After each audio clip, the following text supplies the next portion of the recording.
আসসালামু আলাইকুম সবাইকে, হাই। সো গাইস, আমরা আবার এক হয়ে গিয়েছি। আমি চলে এসেছি আমার মামার বাসায়।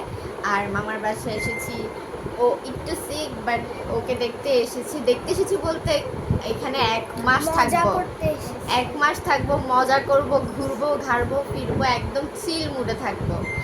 আর যেটা হচ্ছে, আমরা আজকে এখন ভিডিও করতে বসেছি কোনো টপিক ছাড়া, আমাদের কোনো টপিকস নেই। এটাই যে আমরা দুইজন আবার এক হয়েছি।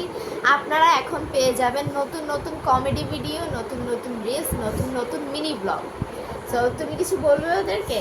কি বলবো? তুমি তো সব কিছুই বলে দিলে। হ্যাঁ, আমার আসলে ভিডিও করতে বসলে মানে যখন ঘুম থেকে উঠছে দেখি যে আমার আপু আসছে, আমার তো মানে এটা মনে হইতেছে যে স্বপ্ন, আমার আপু আসছে। ও ঘুমাচ্ছিল, আমি এসে ওর মাথায় হাত বুলিয়ে দিচ্ছিলাম। পরে ও চোখ খুলে দেখে যে আমি। ও তো জাস্ট ভাবতেছে যে এটা কি স্বপ্ন, সত্যি সত্যি আপু চলে আসছে। তো আমার আসার কথা ছিল আর আগ থেকে, বাট আসা হচ্ছিল না। সো ফাইনালি চলে আসলাম। আর এখন ডেইলি আপনারা নতুন নতুন ভিডিও পাবেন। তার জন্য সাবস্ক্রাইব তো করতেই হবে আর পেজটাও ফলো করতে হবে। Bye bye.